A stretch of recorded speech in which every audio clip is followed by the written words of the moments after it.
ఈ లోతైన విశ్లేషణకు స్వాగతం. ఈరోజు మనం ఒక అద్భుతమైన ప్రయాణం చేయబోతున్నాం. చార్ల్స్ డ్యూహిగ్ రాసిన ఫేమస్ బుక్ స్మార్టర్, ఫాస్టర్, బెటర్లోని కీలక అంశాలను బేస్ చేసుకుని అసలు ఉత్పాదకత అంటే ప్రొడక్టివిటీ సీక్రెట్స్ని డీకోడ్ చేద్దాం. మన మెదడులో ఏర్పడే చిన్న చిన్న అలవాట్ల దగ్గర నుండి బహుళజాతి సంస్థలు వాడే అత్యాధునిక ఆర్టిఫిషియల్ ఇంటెలిజెన్స్ వరకు ఈ ప్రొడక్టివిటీ అనేది ఎలా స్కేల్ అవుతుందో చూద్దాం. సమయాన్ని మన గుప్పిట్లో పెట్టుకుంటే ఎలాంటి అద్భుతాలు జరుగుతాయో తెలుసుకుందాం. సరే, ఏమాత్రం ఆలస్యం చేయకుండా ఇందులోకి వెళ్దాం. ఈ విశ్లేషణలో మనం 5 ముఖ్యమైన దశలను చూడబోతున్నాం. 1. The science of habits. 2. Mastering the morning. 3. Deep work and planning. 4. Overcoming distractions. మరియు చివరగా 5. Scaling productivity with AI. ఇక మొదలుపెట్టదాం. మొదటి విభాగం, ది సైన్స్ ఆఫ్ హ్యాబిట్స్.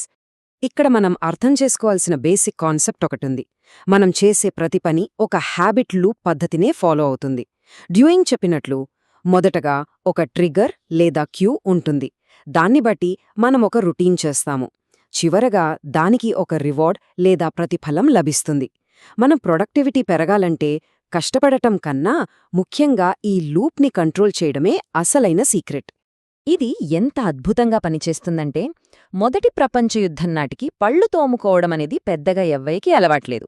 కానీ పెప్సోడెంట్ ఒక క్యూని వాడి దాన్ని దైనందిన అలవాటుగా మార్చింది. అలాగే రోసా పార్క్స్ అరెస్ట్ అనేది ఒక ట్రిగ్గర్లా పనిచేసి ఏకంగా సివిల్ రైట్స్ ఉద్యమానికే దారితీసింది. చూసారా, పర్సనల్ లైఫ్ అయినా పెద్ద సోషల్ మూవ్మెంట్ అయినా పనిచేసే హ్యాబిట్ లూప్ అనేది ఒక్కటే. రెండవ విభాగం, మాస్టరింగ్ ద మార్నింగ్. ఒక్కసారి ఈ నంబర్ చూసారా, 62. ప్రతిరోజూ కేవలం 2 గంటలు ముందుగా నిద్రలేవడం వల్ల మనకొక నెలలో దొరికే అదనపు గంటలివి. అంటే దాదాపు 2 పూర్తి రోజుల సమయం కేవలం మనకోసం, మన డెవలప్మెంట్ కోసం అదనంగా దొరుకుతున్నట్లే. టు బీ ఫ్రాంక్, ఇదొక గేమ్ చేంజర్ కదూ. అయితే ఆ ఉదయం 4 గంటలకే లేవాలంటే రాత్రిపూట మన రొటీన్ పక్కాగా ఉండాలి. పడుకునే అరగంట ముందు ఫోన్ పక్కన పెట్టేయాలి. కనీసం 5 గంటల డీప్ స్లీప్ ఉండాలి. ముఖ్యంగా అలారంని బెడ్ పక్కన కాకుండా వేరే గదిలో పెట్టాలి.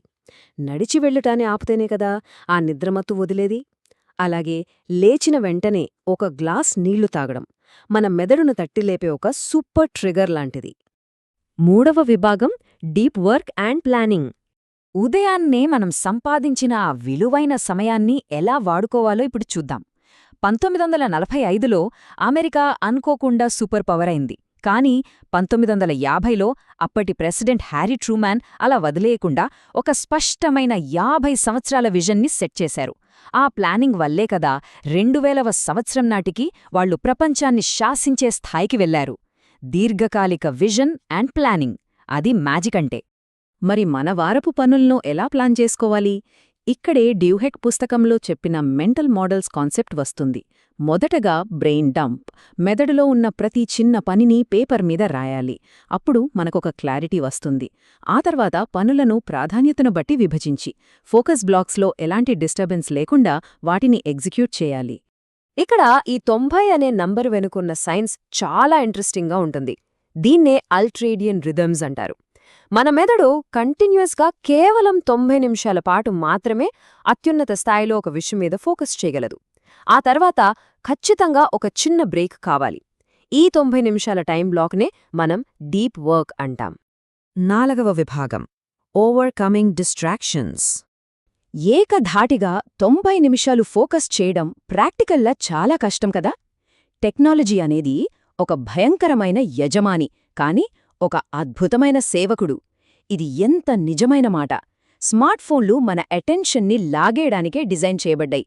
కానీ మనం ఖచ్చితమైన బౌండరీస్ పెట్టుకుంటే అవి మనకు బెస్ట్ టూల్స్ లాగా పనిచేస్తాయి.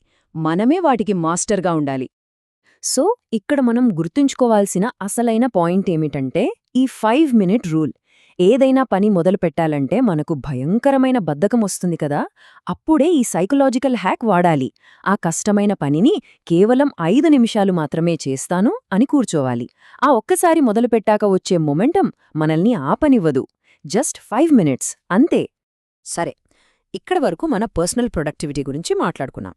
ఇప్పుడు ఆలోచించాల్సిన అసలు ప్రశ్న, ఈ సూత్రాలు ఒక పెద్ద మల్టీనేషనల్ కంపెనీకి ఎలా వర్తిస్తాయి? వేల గంటల వర్క్లోడ్నే వాళ్ళు ఏ విధంగా హ్యాండిల్ చేస్తారు? 5వ విభాగం స్కేలింగ్ ప్రొడక్టివిటీ విత్ ఏఐ. మనము ఉదయాన్నే లేచి 62 గంటలు ఎలా సేవ్ చేసుకుంటున్నామో కంపెనీలు కూడా ఏఐతో అదే చేస్తున్నాయి. వింటే ఆశ్చర్యపోతారు. ప్రస్తుతం 87% వ్యాపార సంస్థలు తమ రిక్రూట్మెంట్ ప్రాసెస్లో ఏఐ టూల్స్ని ఉపయోగిస్తున్నాయి. వాళ్లు మాన్యువల్గా వృధా చేసే వందలాది గంటలను ఇలా వెనక్కి తెచ్చుకుంటున్నారు. పాత పద్ధతిలో రిక్రూటర్స్ కాల్స్ చేయడం, అవే ప్రశ్నలు మళ్ళీ అడగడం, ఇదంతా చాలా నెమ్మదిగా సాగే బోరు కొట్టే రొటీన్. కానీ ఇప్పుడు బోల్నా వాయిస్ ఏఐ లాంటి టూల్స్ వచ్చాయి. ఇవి మనుషుల్లాగే న్యాచురల్గా మాట్లాడతాయి, ఎలాంటి పక్షపాతం లేకుండా స్క్రీనింగ్ చేస్తాయి. మన బ్రెయిన్కి కొత్త అలవాట్లు నేర్పించడం ఎలాగో, కంపెనీలకు ఈ ఏఐ టూల్స్ కూడా అలాంటి ఒక కొత్త ఆటోమేటెడ్ హ్యాబిట్ లూప్ని క్రియేట్ చేస్తున్నాయి. ఇప్పుడు ఇక్కడ నిజంగా ఇంట్రెస్టింగ్ విషయం చూడండి. బోల్నా ఏఐ వాడటం వల్ల హైరియో అనే నిజమైన కంపెనీకి వచ్చిన రిజల్ట్స్ ఇవి. రిక్రూటర్ల వర్క్లోడ్ ఏకంగా 80% తగ్గిపోయింది. నిర్వహణ ఖర్చులు 60% తగ్గాయి. పైగా రెస్పాండ్ అవ్వని అభ్యర్థుల్లో 12% మంది మళ్లీ యాక్టివేట్ అయ్యారు. ఇది కదా నిజంగా స్మార్టర్ అండ్ ఫాస్టర్గా పనిచేయడమంటే? మీకొక డౌట్ రావచ్చు, చాట్బాట్లున్నాయి కదా, మళ్ళీ వాయిస్ ఏఐ ఎందుకు అని. చాట్బాట్లు రోబోటిక్గా ఉంటాయి, టైప్ చేయాలి కాబట్టి జనాలు మధ్యలోనే విసుగొచ్చి వదిలేస్తారు. కానీ బోల్నా వాయిస్ ఏఐ ద్వారా హిందీ, తమిళం, తెలుగులో చాలా న్యాచురల్గా మనిషి మాట్లాడినట్టే మాట్లాడొచ్చు. అంతేకాదు, క్యాండిడేట్ వాయిస్లో ఉన్న కాన్ఫిడెన్స్ని కూడా ఇది కొలవగలదు. సో ఇదండి విషయం. పెద్ద సంస్థలే ఏఐ ద్వారా వేలాది గంటల రొటీన్ వర్క్ను ఇంత అద్భుతంగా ఆటోమేట్ చేయగలుగుతున్నాయి. మరి ఆలోచించండి, భవిష్యత్తులో మనం రోజూ చేసే ఏ పర్సనల్ రొటీన్ పూర్తిగా ఇలా ఆటోమేట్ అయిపోతుంది? మన మెదడు అలవాట్లను వాడుకుని సమయాన్ని ఆదా చేసినట్లు టెక్నాలజీ మన జీవితాలను ఇంకెంత స్మార్టర్, ఫాస్టర్, బెటర్గా మార్చబోతోంది. ఒక్కసారి ఆలోచించండి.